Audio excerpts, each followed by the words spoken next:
All right, you guys ready to go? So this is going to be somewhat interesting. This is game 28 from Invincible, and it's Shusaku against an amateur named Sekiyama Sendaiu. And I guess that's why they didn't give him a rank here. And this is from a section of the book called the Nijubango with Sekiyama Sendaiu. So Nijubango, a lot of you probably know that's Niju is 20. So it's a 20 game series that Shusaku played with this amateur player. And I alluded to this a couple lectures back, I think, um, about the story about this guy. He just seems like he was a really cool dude. Um, I'm actually there's like a page, actually almost like 2 pages, just talking about sort of his story. And I think I'm just going to read it because I think it's interesting enough. Hopefully, I won't bore half of you with this. Um, yeah, story time. So I'm just going to read this. So the Nijubango with Sekiyama Sendaiu. The 20 game series with Sekiyama was the second longest match of Shusaku's career, and as an extended match between a professional and an amateur, it also has an unusual place in Go history. Sekiyama was considered the greatest amateur of the Edo period, and some would go so far to say as of all time. Certainly no modern amateur player can boast of comparable achievements. Sekiyama's father was a retainer of Lord Sanada of the Matsushiro fief in modern Nagano, and as a member of the hereditary samurai class, Sekiyama was destined from birth to follow in his father's footsteps as a warrior. So this is where it gets kind of interesting. Um, However, he was very fond of Go as a child, and in 1797 he went to Edo to study under Mizutani Takugen Sixth Dan, a Honimbo disciple. The following year, he became a disciple of the 10th Honimbo, Retsugen. In 1801, he received a Shodan diploma, that is, a professional Shodan diploma, since diplomas for amateurs did not exist in the Edo period. And then he returned home. So that's where it might sound kind of confusing, right? He got a one dan professional diploma. Why are we calling him an amateur? And this is kind of where the story changes. So word reached him that he was being criticized for neglecting his military vocation. So for the next 7 years, he swore off Go completely and devoted himself to martial arts, receiving diplomas of proficiency in the bow, spear, sword, and horsemanship, the sword apparently being his forte. Confident that now no one was entitled to criticize him, he returned to his first love, Go. I just think that's like the coolest story ever, that this guy did all that other stuff and then comes back to Go. In 1823, Sekiyama played a game with another famous amateur player, Nagasaka Inosuke, a samurai retainer known for his mastery of the spear, to determine the top amateur in Japan. The game was played from the 8th to the 10th June, and the sword prevailed over the spear. In 1826, Sekiyama returned to Edo and became a disciple of the 11th Honimbo, Genjo, and he also studied under Jowa. He reached 5 dan level, but as his profession was that of a samurai, he remained a shodan all his life. He did request the Honimbo school for a 5 dan diploma, but Jowa hesitated to give it to him since there was no precedent in promoting an amateur player directly from 1 dan to 5 dan. I think that's pretty funny too. So essentially, this guy was a 5 dan professional, but they wouldn't give him the certificate essentially. So I mean, obviously this guy was really strong. He was essentially a pro. Um, as a consolation prize, Joa offered Sekiyama a 3 dan diploma, but Sekiyama stood on his dignity and refused it. Uh, in effect, the Honimbo school recognized him as a 5 dan because it let him play at the handicap for a 5 dan. It is said that Sekiyama actually considered himself a 7 dan. Yeah, he's like the world's official top Sandbagger, I guess. In 1831, before leaving for home again, Sekiyama asked Joa for a farewell game. He won it by 1 point, playing on 2 stones, and he always referred to it as his lifetime masterpiece. His most substantial achievement, however, was his victory over the 12th Hayashi, Hakue Monyu, in a 17-game series the two played in 1841. Sekiyama scored 11 wins. Sekiyama was also proficient as a man of letters. He published a collection of 600 classic games with his own commentary, a work which enjoyed quite a good reputation during the Edo period, and also put out a collection of 200 of his own games. Although living in Matsushiro, Sekiyama heard of Shusaku's growing reputation and he wrote a letter to Shuwa requesting him to arrange Shusaku to come to Matsushiro to play a series with him. So that's the series we're talking about now. Sekiyama wrote to Shuwa. He was quite old at this point, asking to send Shusaku to play with him. Perhaps to Sekiyama's surprise, Shusaku accepted the invitation and made the journey to Matsuyo. Such was Sekiyama's eagerness that he started the series the day that Shusaku arrived. Sekiyama played on black, and the results are given below. And then it shows, the 20 games and the results of each game. And then it says, Shusaku, of course, won the series, but Sekiyama managed to pick up 7 wins, a most commendable performance for a man of 67 years old against an opponent of 22. Shusaku had probably accepted Sekiyama's challenge in a light-hearted frame of mind, but all the same he could not have afforded the disgrace of losing to an amateur, so he must have played quite seriously, though perhaps not as seriously as in the later match against Otayuzo. The fact that the handicap was not changed when Shusaku took a lead of 4 games indicates that Josen had been agreed on for the whole series. The pace at which it was played, a game a day, is an indication of Sekiyama's enthusiasm for Go, and also of Shusaku's generosity in accommodating his opponent. Not many modern professionals would undertake a series on such conditions. After the final game, Sekiyama offered Shusaku a match fee of 20 ryo. Shusaku tried to refuse on the grounds that it was too large a sum, but Sekiyama protested that it was money which he had saved solely for the purpose of inviting Shusaku to Matsushiro, and that he would be offended if Shusaku did not take it, so the latter gave way. That sounds like a classical sort of Japanese honor there. That's funny. This might have seemed a suitable note on which to retire for Sekiyama, but his appetite for Go was still not satisfied.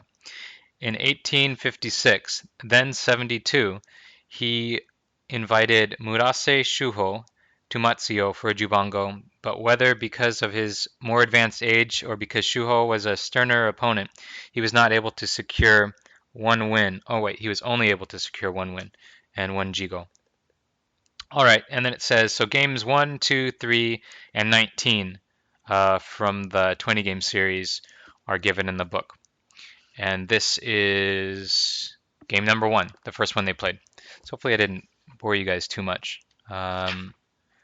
With that, let's start the game. Really interesting. Where do you get that from, Flay?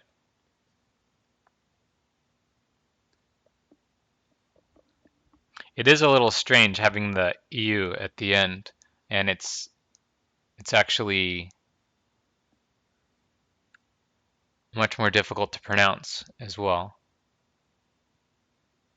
But yeah, and it depends on, I mean, if it's hiragana, it's very easy to romanize, but maybe kanji, I don't know. Anyway, let's take a look. Apparently this guy really loved Mokuhazushi 3-5, so he just like plays it nonstop. And actually, they pointed out that there's not a single game in this 20-game series where he doesn't play it. So let's see. So he just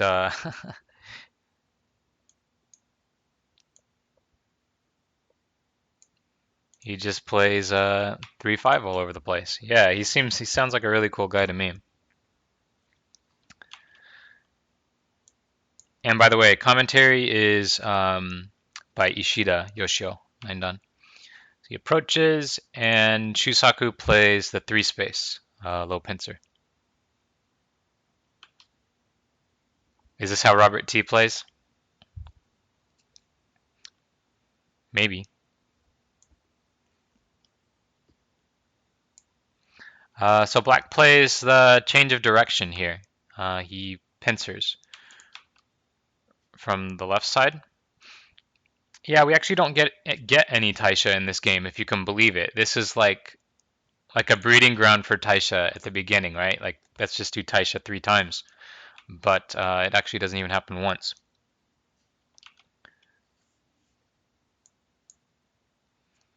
So this is kind of interesting. White plays here, and black would like to wedge, but what does that depend on, the wedge? Right, depends on a ladder. So what Sekiyama does is he says, let me get my ladder stones. Yeah, depends on frogs. White pushes 1 more time than usual, and I'm not sure why this is. And Ishida even points out that he pushes 1 time more than usual, but that's all he says about it. Because he takes Gote here anyway, typically you would play here, right? Because it's already strong enough. And when you push 1 extra, it's usually because you want Sente, for example, to do something else. But then you end up, your corner gets smaller. Yeah, I'm not sure. The other thing, one thing is that when you have 3 stones here, it means that black can't really depend on B, right? Whereas when you do this, black can settle here right away. So it might have something to do with that. I'm not completely sure.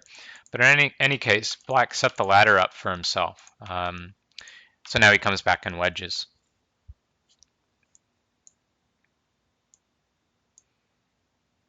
And white has to be willing to give something up here, since he doesn't have the ladder. So it ends up like this, which is quite nice for black, but we have to remember that black helped white on the right side. If white had the ladder, he would just connect here, right? And this is the ladder we're talking about here. When black doesn't have this ladder, this is much more difficult for him to play like this, but he does because he set it up. And this Atari is powerful, right? This puts more pressure on white. For now, Shusaku ignores though. He just plays on the bottom. Shusaku Kosumi is white, right? That's kind of interesting. Puts some pressure on A and also prepares maybe a nice extension along the bottom. And Sekiyama answers with the Kosumi of his own, and this is kind of like an old Joseki, but nowadays it's considered not so hot, not the best. And the reason for that is people think that this attachment is too good for white here. But in any case, this is how they played. Oh, by the way, so Ishida said that instead of that, black should just go ahead and extend on the bottom. That makes sense, right? When you have influence, you need to make it useful because you already traded. You gave white solid territory, and now you have 4 stones in the center. And if you don't make those worthwhile, then that's not really a good trade. In any case, they played like this. And black pushed. He would invade and live. And white cuts. So this is kind of interesting. Ishida says the sequence that they play here is quite natural. So black goes to get help in the corner. White stone is strong enough, the D3 stone that is, so he extends, helps this stone. Black's got to make life in the corner.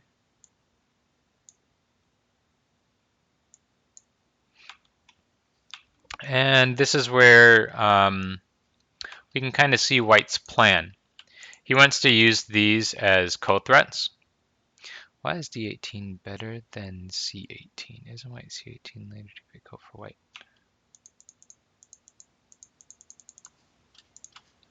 Yeah, so this puts more pressure on white for sure, but what you're bringing up is the downside, right? That it leaves a ko, and you're absolutely correct. So if you're not prepared for ko, you can just play here. Actually, hold on a second. Yeah, that's fine. So you can just play here, but it doesn't put as much pressure on white, right? So white's not going to have to worry about this group. So it's kind of a choice. D18, I would say, is more severe or stronger. Stronger in the sense that, maximum pressure, but it really depends on the situation. But in this case, white, he starts the ko from here, by the way, this side.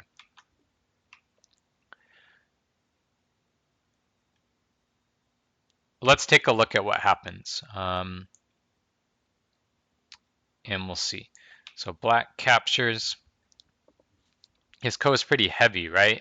The thing is, like, if black wins the ko, then all white stones, like his group on the top, is weak also. So, black had, or white had a particular plan here, and it was that he has this threat which can't be ignored.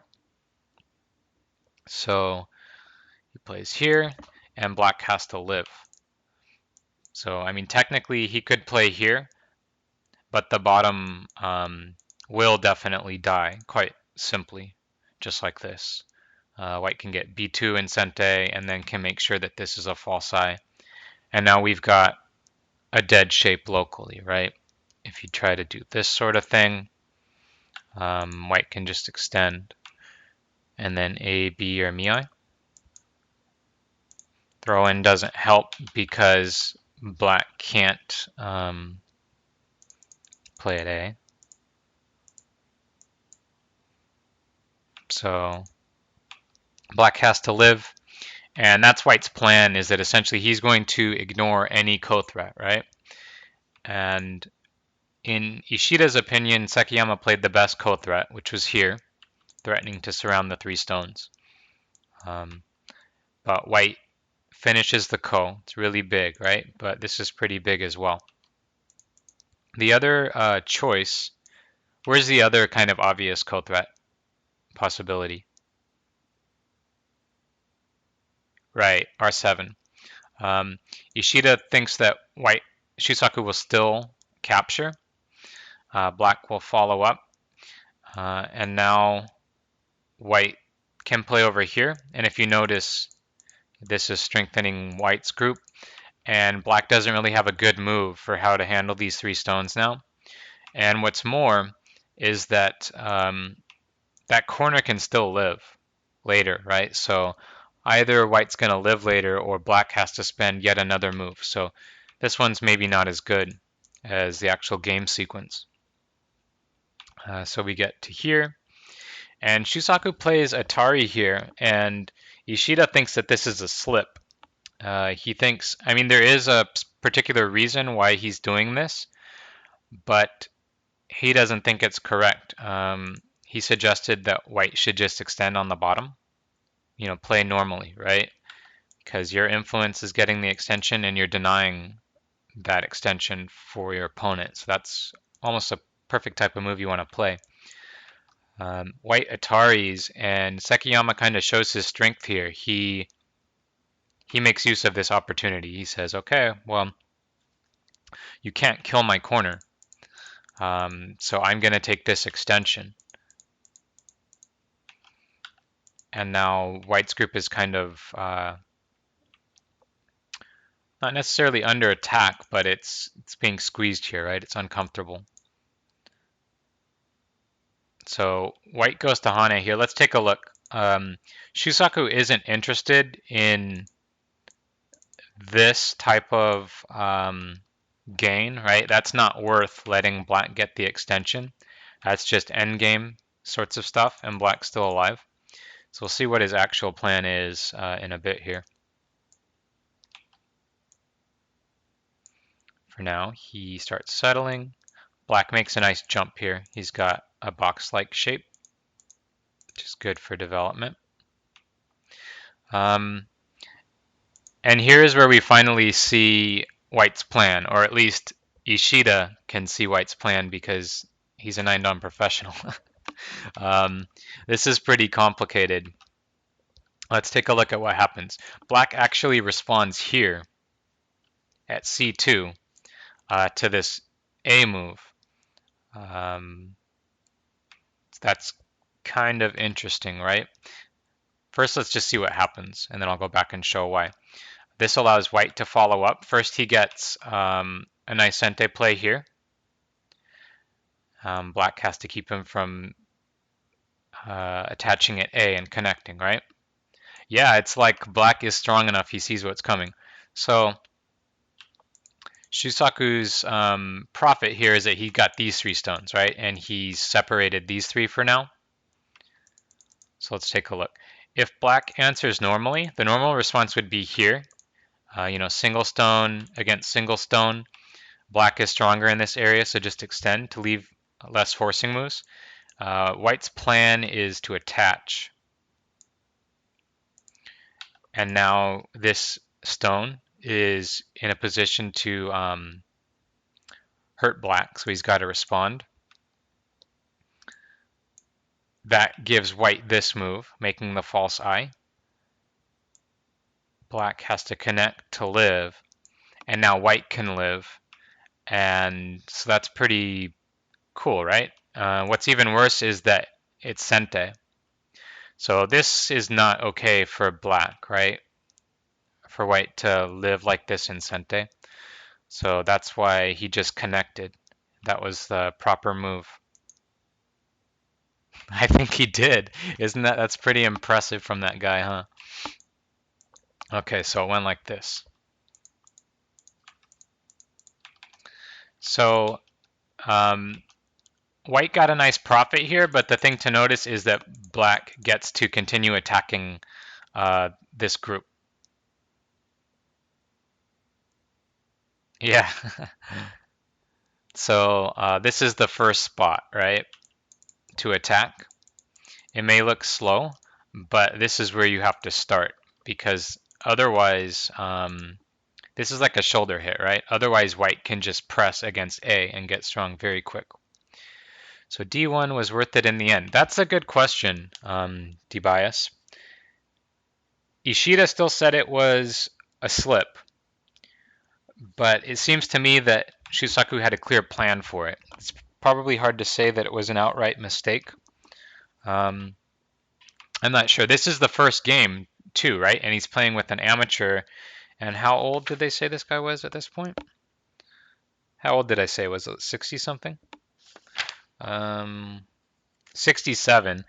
So he probably didn't really know his opponent's level yet, right? So maybe when he Atari'd here, in a sense, he is testing, right? What's going to happen? All right, so Black continues attacking. He would be able to surround next at A. So White comes out nice and strong. And Black goes for a peep here. And White wants to keep sente. So he uses the following sequence here. He cuts. This is a sacrifice to keep sente. Notice if you just connect, Black has sente. And again, if you just connect, Black has sente. So what he actually does is he sacrifices a stone.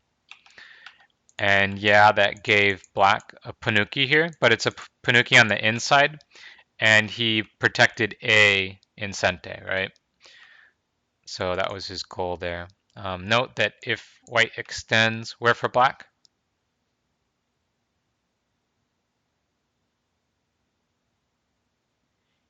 E, E5.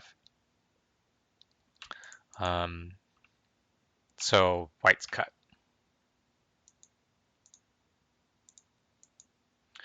All right, so White gets sente. So ko for e5 in... Oh, I didn't even see that ko. Good point. This is the type of ko that's almost impossible to play though, because, you know, black A, white B, and suddenly white's about to revive his 3 stones. So that's probably like an impossible ko, but yeah, good point. That could be like a desperation thing at least. Um, okay, so white makes his peep and then helps his group out. Black leans because this is his weak group, right? Oh, actually, no, that's not weak. What am I talking about? These guys are dead. So he's just poking at white's shape. And this move, Ishida said, was like incomprehensible or like impossible to understand. Basically, he thinks it's a really bad move. He doesn't think this wedge is good. And he made some comment like maybe Shusaku was hallucinating or something. Yeah, I don't know. So white or black Ataris, and now white kind of changes directions because I guess he realizes that there's a problem here. Ishida thinks that maybe white's plan was this, and then if black captures, this is perfect for white. This may look dangerous, this double peep, but again, this is the type of ko that as soon as white captures, A is an Atari, right? So this isn't really realistic for black. So this would be nice shape for white. But what he said is the problem is black's not going to do that. Black's going to come out here, and this is actually kind of a mess for white. And so it's just not good. So he ends up switching here, which allows black to force, and then gets this really nice panuki. So that doesn't seem so great, right? Ishida said it's generous, to say the least, or something like that. White's still helping his group. Black also gets his peep in Sente, and then helps his group out by just clamping here, trying to connect along the bottom.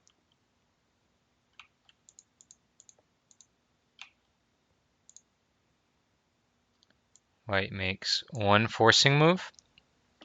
And now the next move is very interesting. Shusaku likes playing this sort of move. Instead of the peep, can black get the ko? Which ko?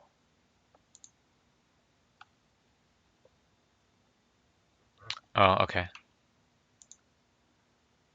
No problem. Shusaku hallucinated, FC hallucinated. No big deal. This is a super solid move, right? A lot of players might see this and just think, what is that? That's really slow.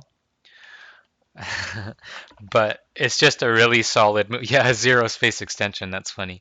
A zero space jump. Um, so what does this move do? Indirectly, it defends this group because it takes away all of the Sente plays that black has against white on the right-hand side. For example, uh, this has Sente value, right? And it's a nice extension. This has Sente value. Just the push has Sente value. So this move is valuable. It gets rid of all of the Aji, and it basically it allows the A group to, you know, handle itself without having to worry about forcing moves on the other side. What about Kosumi? What kind of Kosumi? Like up? Q9. Wow. This move looks weird for a couple of reasons. For one thing, when you want to come up, you normally would play here to take a liberty, right, from black to put more pressure. But in that case, you're still leaving Aji.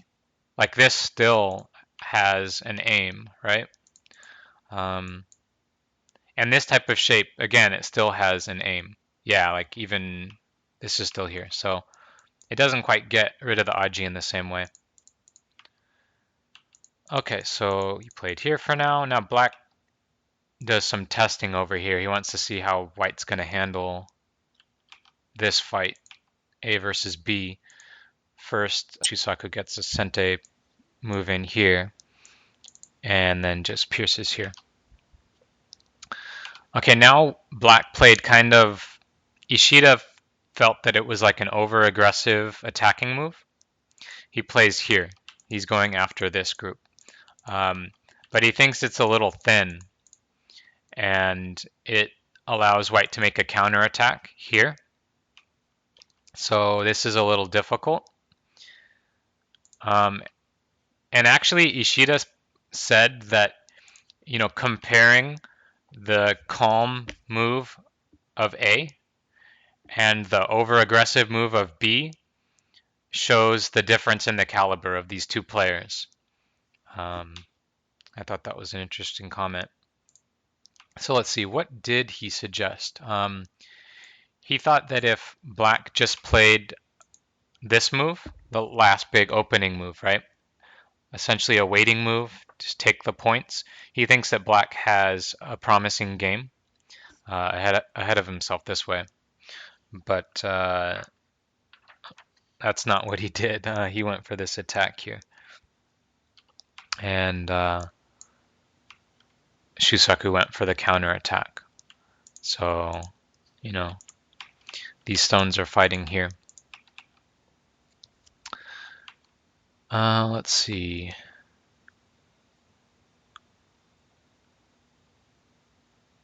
Why am I not remembering where black's next move is?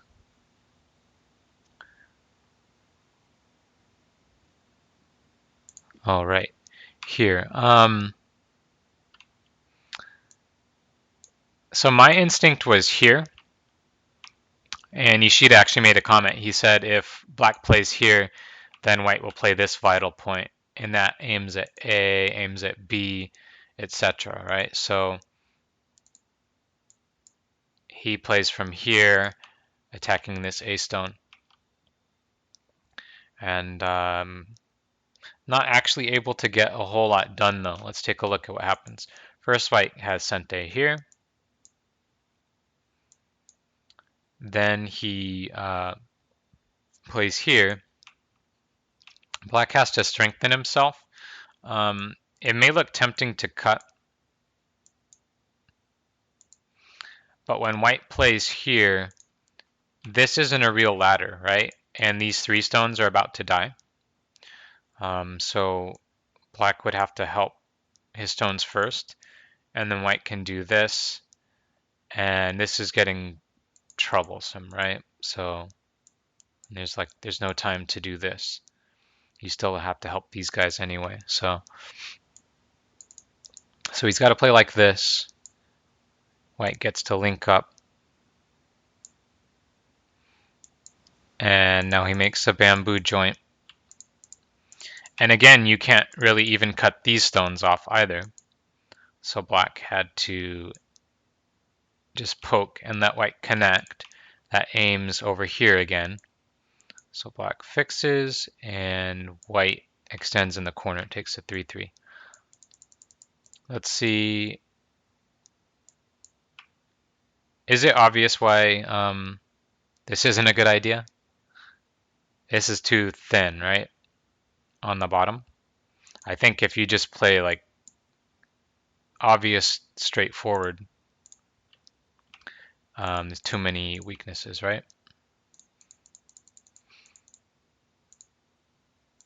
So it ends up like this. Question, this move is big in itself, but it aims at a particular move for later. Do you guys see where that is? N3. You guys are close, but can you get out after playing N3? Yeah, O2. Good, Nimbim. Yeah, O2 is the magic move there. To play either B or C next. Okay, we made it 100 moves without dying. That's good. Now black gets a little hasty again. Yeah, next move. He plays this big kind of creative Shamari, right? It's not a normal enclosure. But the thing is, he didn't connect here either, which isn't so great. And white actually takes this opportunity immediately to cut. The reason for that is that doing this strengthens white's A group, right? Because now he can connect at B at any time, and it separates black's group here, and black has to run away. Um, so Ishida thought this was Honte, and white is weak now, so he'll make one exchange, and then he'll start running away. And now black can get this. This is much better than the game.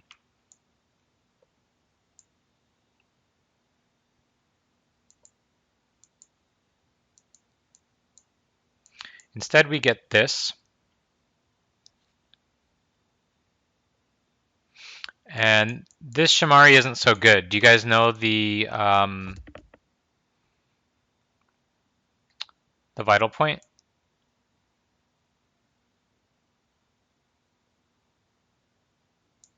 R17 looks natural. Go right in. 3-3. You probably can. This is typically where I play against this one, and that's where Shusaku played as well. You can probably live at the 3-3. I'm not completely sure though. So he played here, and this is like impossible to kill, so black has to back off anyway. So it's like, why did you play a Shamari like that? Right, that is probably where black would play to finish it off. Yeah, so white's able to make a pretty nice position over here. Black takes this extension, which is nice. White jumps. So what do you guys think when you see this jump? What is this doing?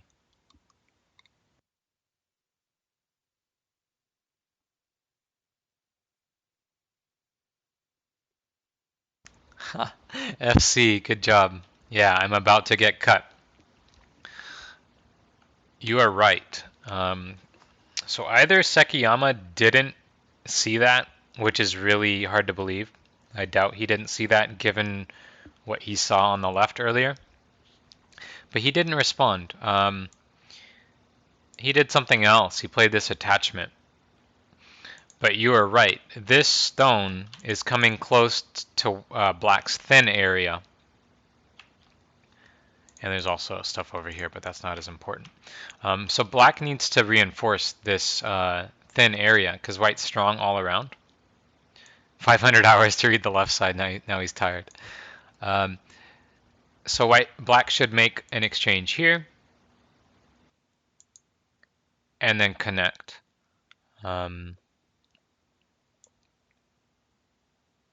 At this point, white's A group is running out of options, right? Like running into the B area is a long way home, and we don't have any eyes yet.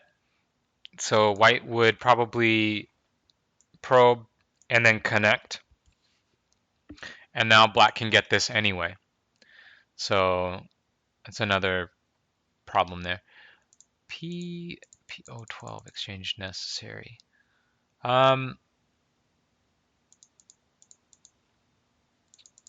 It feels correct to me, and this is Ishida's sequence, but I can't exactly explain why, unfortunately.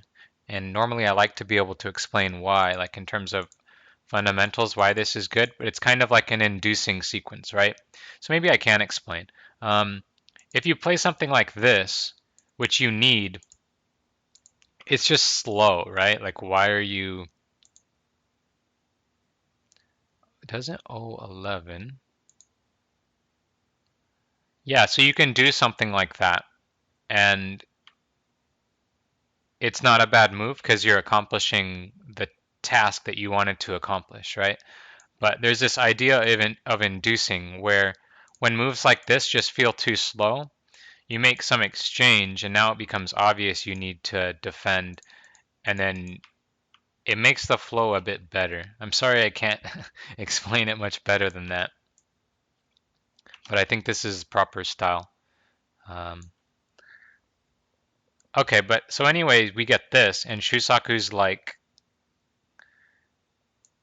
that's fine with me, I'll just ignore. So he comes up here, and he attaches to attack these stones. And Ishida points out that there's actually no good response to this move. That's why it's a problem.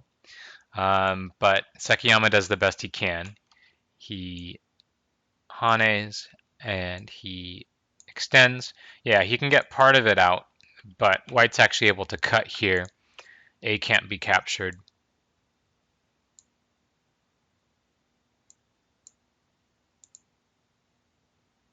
And it ends up like this. So white gets some stones here. Now granted, black got something on the outside, and maybe he can work that with his B stone. But yeah, it seems like white profited here. Um, White makes a really nice clamp here, or black does rather, and then comes back. This is a technique thing as well, right? Because if you just play here first, then white's going to take the good move, and that's not good, right? You just pushed him into one of the areas you were trying to build. So, you know, we see, okay, that's the good move. So how about I play there first? And now this is a much better result for black. Okay.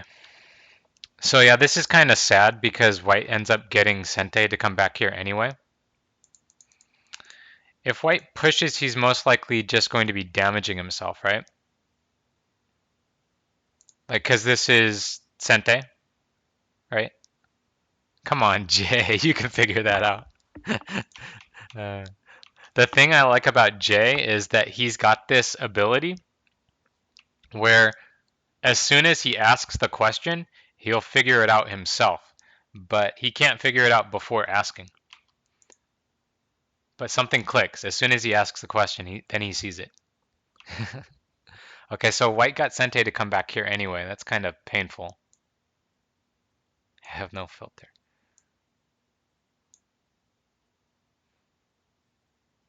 Black plays here, which is quite big. White ignores, though, to play this move that we talked about earlier. And Ishida actually said that the difference between this move by white and this move, it's almost 20 points. So needless to say, that's very large. Black has to back off. White gets to connect. And then it has all the follow-up endgame, right? That's why it's so big. Why not P3? P3's 003. Like here? That's a good question. Let's see. Does white get another good forcing move here? Is this forcing?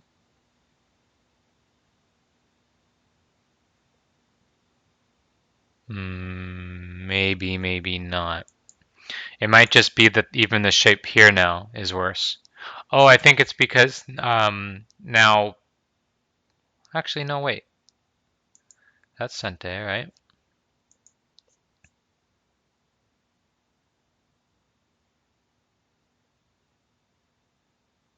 So what do we get now? Yeah, there is the clamp, for sure.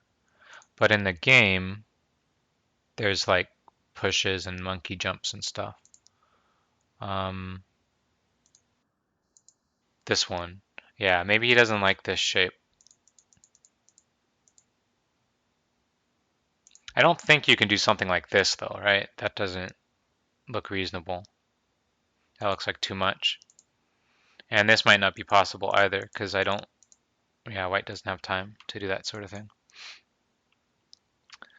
Okay, so needless to say, that was rather large, but black figures or finishes what he was doing off. And now Ishida thinks Shusaku made another small slip here. This is a good move, but he thinks that white should force here first, because right now black only has one choice, right? It's going to be here. It's not going to be like here, for example, right? Because white can just capture these two stones, but that actually changes in a second. So let's see what happens. This gave black like one last chance to try and win the game. He cross attaches here to try and capture this. White helps the stone out. This is interesting. Notice he doesn't just blindly push through and do this sort of thing. He just helps this stone. Black helps his stone. And let's see, what was next here? So now he plays this. And this is where kind of the problem is. First, black makes one exchange. But now black actually changes his mind, right? He hanes, yeah. Because if he plays here, white can connect easily. And here, oh wait, I'm not going to break the tree. I'm not going to do that. Let me click white's move. He makes a probe over here first. White can't really do this anymore because it's not big enough, right? Black will give it away to make sure that he gets these two. So the proper time to test here would have been before making that Kama, would have been here. Can white hane again? Hane again? Oh, like here?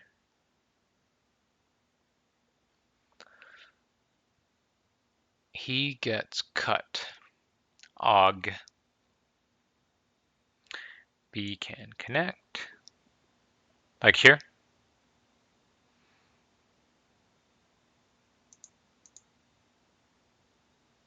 Yeah, looks like it. Okay, so this is kind of interesting, this probe right here. Can't follow because of thinking E5, D5. E5, D5, E5,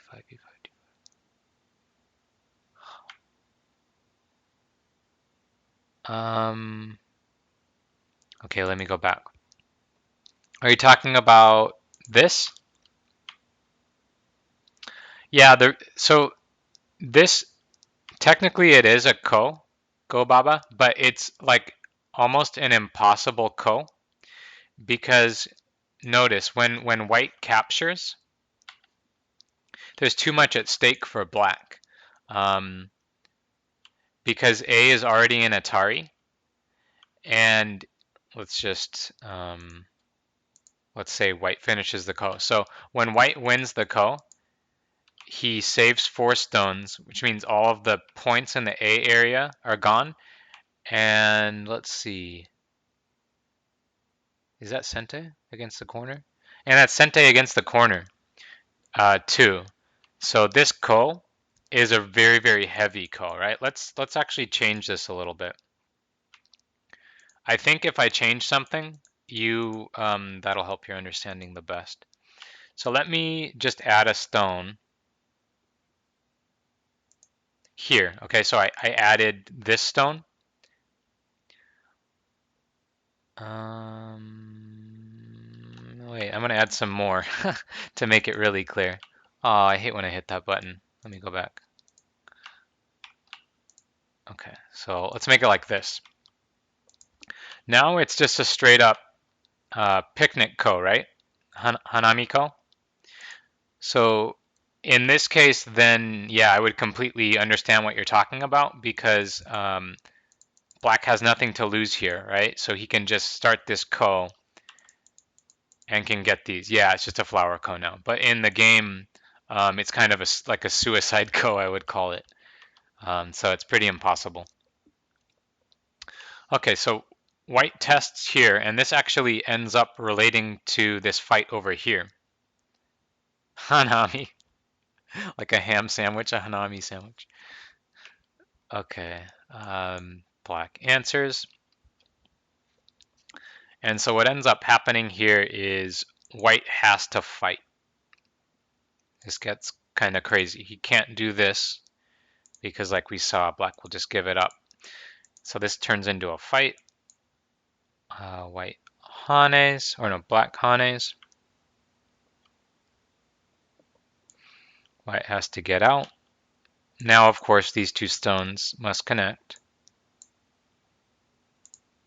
White goes after these four again, but that's Atari. He might.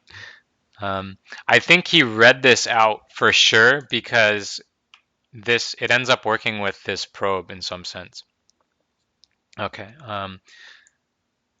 Now he plays Atari, and black realizes that he's got to close up here, otherwise white will just bust through. And so you can see these A stones actually were starting to get a problem here as black. That bulky 5 shape there, starting to run into problems. He connects for now, then white continues with his probe. Notice how white made black commit to that earlier.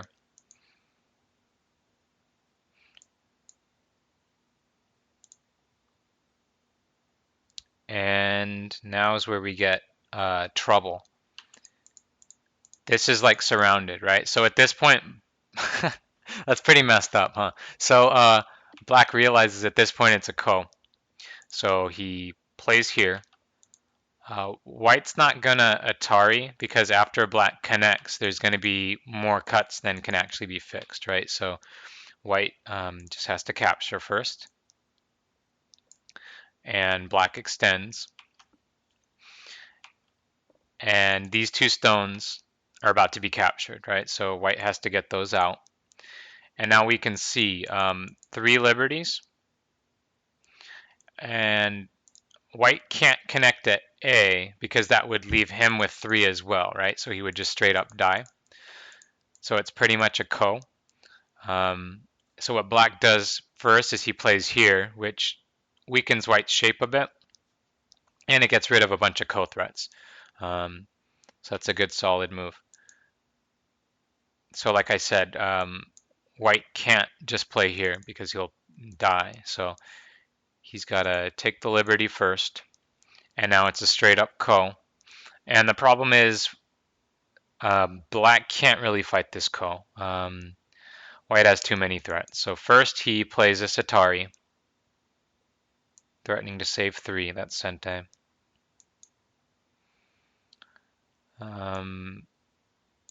Black has 1 threat here. He's got 3 liberties again, right? So we have to take that away. Yeah, Jay's seeing the problem. White has so many co-threats on the bottom. Like he just pushes here, nice and calm, and black has to answer. And he's gonna have, you know, 03 later. So he gets take the ko again. Black tries a co-threat here, but white just answers over here. This is kind of an interesting situation. Sekiyama resigns at this point, and Ishida said it's a perfect spot to resign. Let's take a look at why. LOL noob. Okay, so this is the end of the game. The tree is nice and clean. So the moves I'm going to click now are not part of the game. But if black connects, white can just finish the ko now. And the question is, what about A against B? And Ishida says that the problem is white can't actually do anything, or black can't actually win over here. So white could cut to shorten the liberties. And then he can cut again.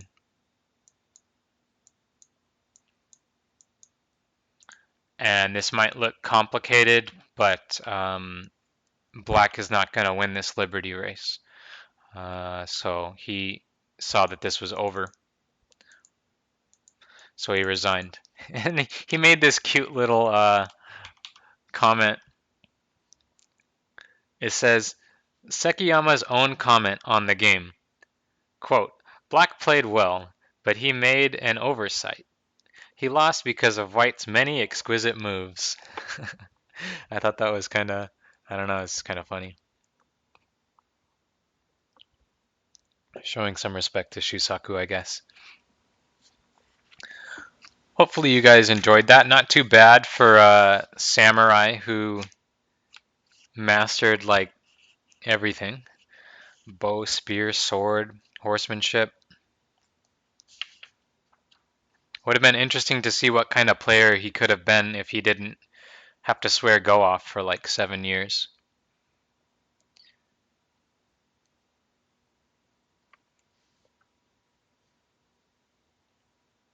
All right, that's it, guys. Let's take a look. Let's see. The next game goes all the way to counting. It's much closer. I won't tell you the result yet. And yeah, so that'll be next Saturday. Let me see how many of these there are. So there's 1, 2, 3.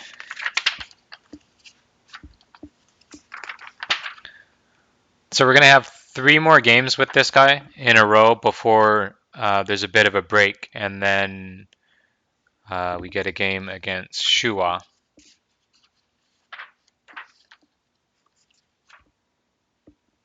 And then we're gonna get back into some more castle games.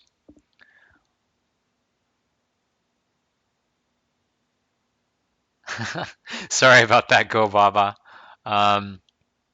Next time, if you can, ask earlier. I know what you're talking about, right? There's like you're watching a lecture, but you just can't take your eyes off of a certain thing that you keep looking at. All right, that will do it. I'll see you guys next time. Thank you as well.